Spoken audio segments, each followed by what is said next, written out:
Baliktanghay.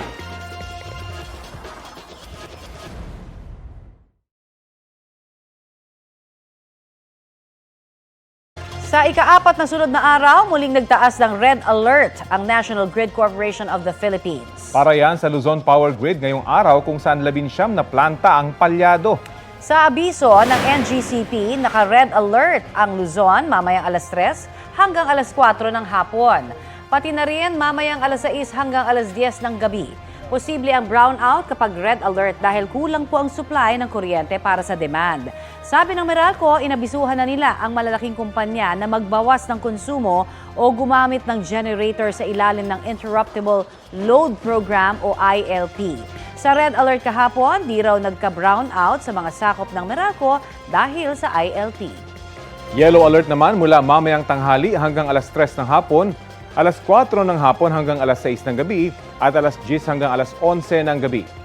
Sa Visayas, yellow alert din mamayang tanghali hanggang alas 4 ng hapon at mamayang alas 5 ng hapon hanggang alas 8 ng gabi.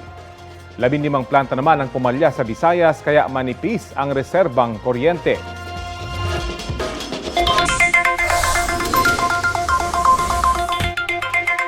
Para sa mga tsuper, preno muna po sa oil price hike ang mga nagkakarga ng diesel. May inaasahan kasing rollback sa susunod na linggo. Sa pagtataya po ng Oil Industry Management Bureau ng Department of Energy, batay po yan sa 4-day trading, posibleng 60 hanggang 85 centavos kada litro ang bawas presyo sa diesel. Hanggang 80 centavos din ang inaasahang tapyas sa kerosene. Pero ang gasolina, tinatayang tumaas muli ng hanggang 60 centavos. Kung sakali, ika-6 na sunod na linggo na, yang taas presyo na yan sa gasolina. May isang araw pa po ng trading kaya posible pang magbago ang estimate. At ang price adjustments dahil daw yan sa patuloy na tensyon sa Middle East at sa hindi inaasahang pagbaba ng demand ng fuel ng ilang bansa tulad po ng China at ng Amerika. Nagsalita na si First Lady Liza Araneta Marcos kaugnay sa relasyon ng First Family sa pamilya Duterte, partikular na kay Vice President Sara Duterte. I was always kind to her. For me, nasaktan ako because my husband will do everything to protect you. You ran together, di ba? Sama-sama tayo babangon muli. Pupunta ka sa rally, tatawagan yung presidente mong bangag. Di ba, you're going to laugh? Tama ba yan? Even Lenny never did that. Kaugnay nito sa mga sinabi ni dating Pangulong Rodrigo Duterte tungkol kay Pangulong Marcos sa Leaders Forum sa Davao City noong January 28. Present doon ang Vice Presidente at kapatid ng Pangulo na si Senador Amy Marcos. Napansin ang tila malamig na relasyon ng First Lady at ng Vice President sa departure honors ng Pangulo sa ilan niyang biyahe abroad. No comment naman si VP Sara nang tanungin siya ng GMA News Online kaugnay nito. Si dating Pangulong Duterte naman, iginit na hindi siya oposisyon. Ito na ang mabibilis na balita.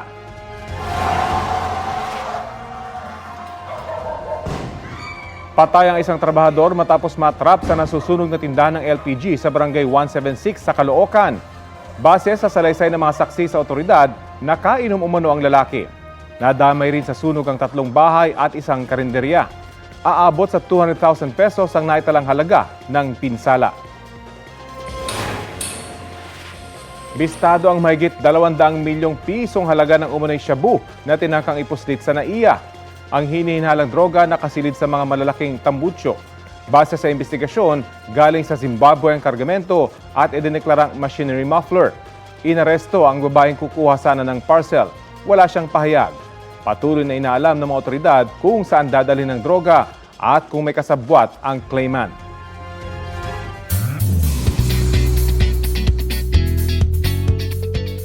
Happy Friday mga mare at pare! May magandang dilag na maghahatid na rin ng non-stop saya sa TikTok Club.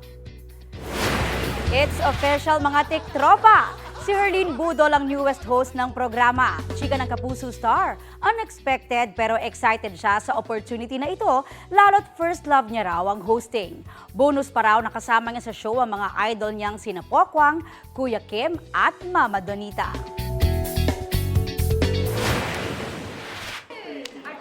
Kala ko nung una trial lang ho eh, pero ngayon tuloy-tuloy na daw po to. First love ko po to. At hindi ko rin po kasi talaga in-expect dati na magiging host ako. Ngayon parang nagpa-flashback po ba sa akin yung mga bagay-bagay noon.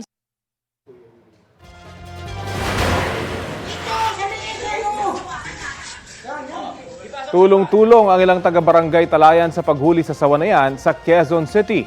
Pumulupot pa ang 10 talampakang sawa sa Kalaykay bago tuluyang nahawakan ang ulo nito. Kwento ng isang eco-aid, naglilinis sila sa garden ng barangay nang makita ang sawa. Naikulong pa raw nila ito, pero nang ita-turn over na sana ang sawa sa DENR, nawawala na ito sa kulungan. Patuloy ang paghahanap sa sawa. Wala pong kamandag ang mga sawa pero nakakapatay po ito ng kanilang prey sa pamamagitan ng paglingkis. Huli ang 3 lalaki sa Maynila na nambugbog sa kanilang kapitbahay na nag-amok umano habang nasa inuman. Ang mainit na balita hatid ni Jomer Apresto. Hinabutan ng GMA Integrated News ang lalaking ito sa tapat ng Barangay Hall sa Baseco Compound sa Maynila. Ang biktima, duguan at bigla na lang daw bumagsak sa kalsada. Hindi po siya gumagalaw. Bisa pagbagsak niya, hindi na talaga siya gumalaw. Nagulat kami. Ginulpi pala siya ng ilan niyang kapitbahay matapos umano niyang mag-amok habang naikipag-inuman. Ganito sir medyo nagkalabuan lang kami ng tsahin ko. May kapitbahay na nakikiram, nakaway ko kapitbahay ko, pero yung kapitbahay ko talaga, binagbog ako. Agad naman nagsagawa ng follow-up operation ang pulisya at nahuli ang 3 sospek. Kasi inaawat ko po sila, kagigising ko po makulit po yan lagi ganyan po lagi yan, naghahanap ng away. Opo, ganyan po siya lagi, pag nakakainom. Humingi ng tawad ang mga sospek sa biktima. Jomer Apresto nagbabalita para sa GMA Integrated News.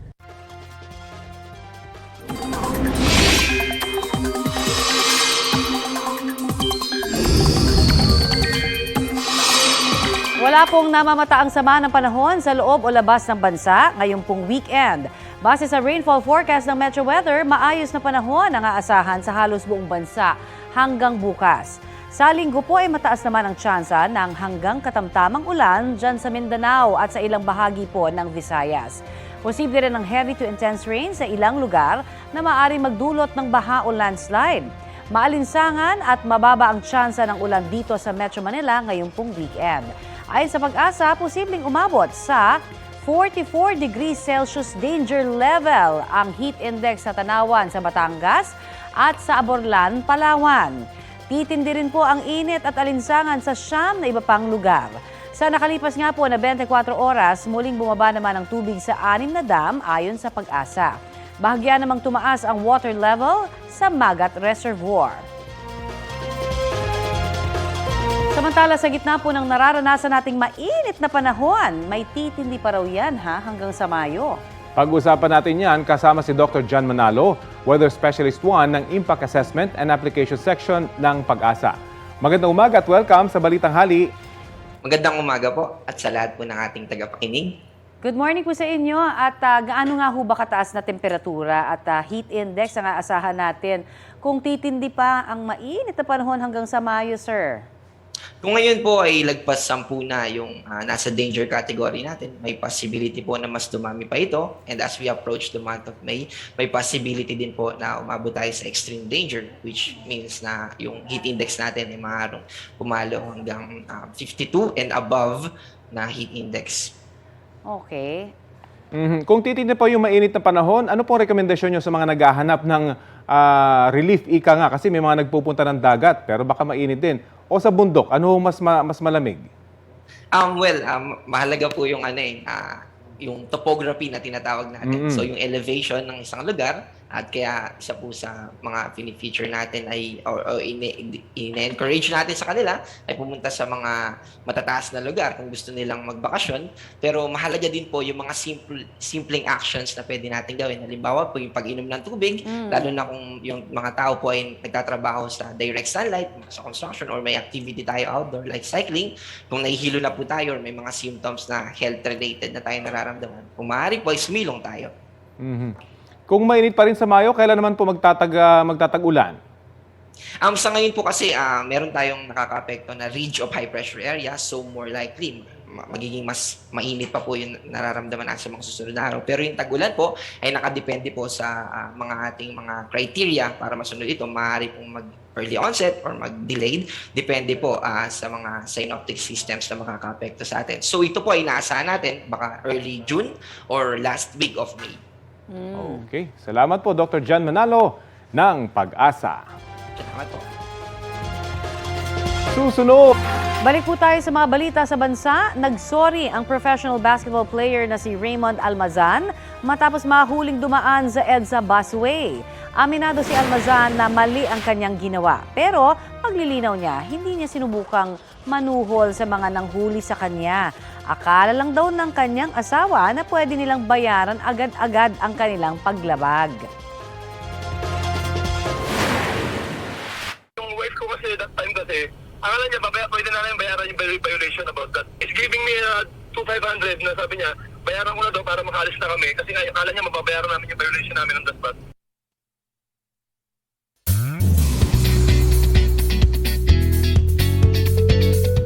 Heto naman ang latest na aabangan this weekend.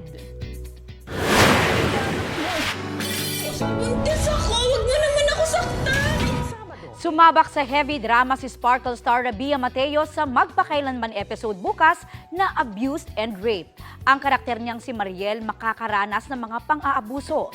Tampok din sa episode si veteran actor Richard Kwan at Sparkle stars Maureen Larrazabal at John Lucas. Bukod dyan, may isa pang must-watch this weekend. Bakit mo pinakailaman to? Umalis ka na! Wala na po kasi talaga ako pupuntahan eh. Nag-bold in na naman muli sina Kapuso stars Radson Flores at Rafael Landicho sa upcoming episode ng Regal Studio Presents. Half-brothers ang role nila sa My Best Kuya episode. Hindi raw sila nahirapan sa mga eksena dahil sa experiences nila noon sa Voltes 5 Legacy. Samantala, mapapanood muli sa TV ang Voltes 5 Legacy sa afternoon prime ng GMA next month. Sa mga Mariko at Parikong Swifties dyan, may pasilip si Taylor Swift bago i-release ang bago niyang album, The Tortured Poets Department ngayong araw.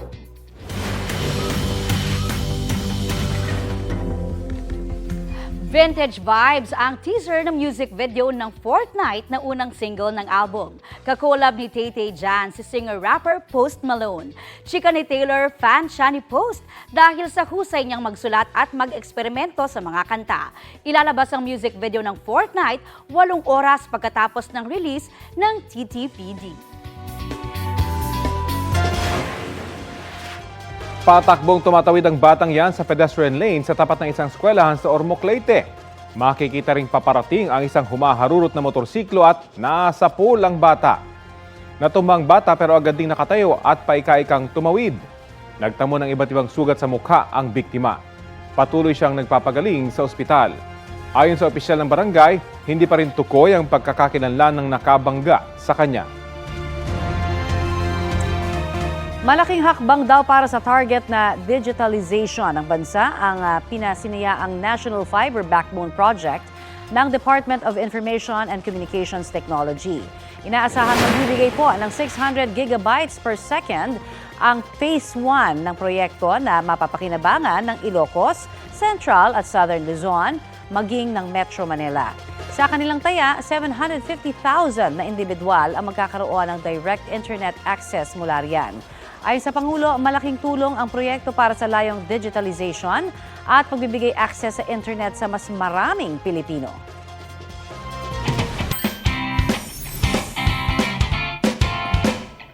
Good job ang ilang Pinoy athletes sa mga sinilihan nilang kompetisyon. Ang Filipino high jumper na si Leonard Grospe naka-bronze medal sa 2024 Singapore Open Track and Field Championships. Naka 2.14 meters si Grospe sa Men's High Jump Open. Ang mga pambato naman ng Taiwan ang naka-gold at silver.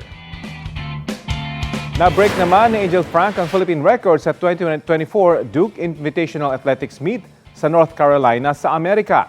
Natapos niya ang women's 400-meter outdoor event sa loob na 53.72 seconds. Mas mabilis sa record ni Kyla Richardson na 53.81 seconds noong 2017.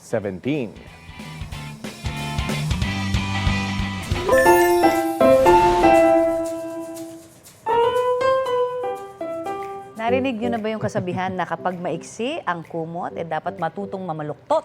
Paano daw kung ang size ng kulugan ang mismong kinulang? Yun lang. Tatawa ka na lang ba o sisimangot? Ayun. Ang inakala kasing giant tent na uwi sa parcel na katitent. Yan po ang online shopping experience ni Nico Jose. Sabi raw kasi ng seller, 6 to 8 ang capacity. Pero yun, hindi yata malinaw kung tao ba o daliri. Nang dali tuloy sa camping, ulo lang ang protektado. Kaya mga mare at pare, extra ingat po sa pagbili kapag online o galing magbasa ng description pati ng reviews.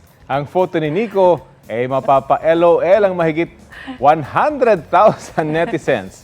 Ang expectation versus reality moment ay certified trending! Kanino kaya talaga meant yung ganyang kaliit na tent? Di kaya sa mga hamster na alaga? Oo nga, no? Baka. Pero hindi talagang dinala pa niya sa camping at ginamit pa niya. Ayun yung expectation versus reality. Pero doon naman sa mga seller, di ba dapat lakihan nyo yung description? Kasi minsan parang may mga nanlilin lang tuloy, di ba? Maraming ganyan Oo. Maraming ganyan. May maleta na akala mo, yung pala, kasya lipstick lang. Yeah. Ako nag-order ako ng table, pero sabi ko, duda ako, hindi ko bubuksan, kuya, kasi ang liit eh. Paano magiging lamesa? So, sinoli mo na lang. Ay, sinoli ko na Ayun. lang. Yan, mag-ingat po tayo sa pagsha-shopping, ha. At ito po ang Balitang Hali, bahagi kami ng mas malaking misyon. Ako po, si Connie Season. Rafi Tiba po. Kasama niyo rin po ako, Aubrey Caramper. Para sa mas malawak na paglilingkod sa bayan. Mula sa GMA Integrated News, ang News Authority ng Filipino. Happy weekend! Oo nga, happy weekend. Diba?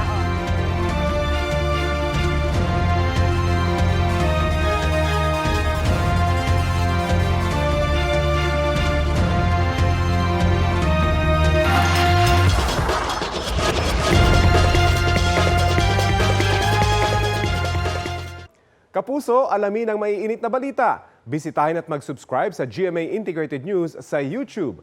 Sa mga kapuso abroad, samahan nyo kami sa GMA Pinoy TV at sa www.gmanews.tv.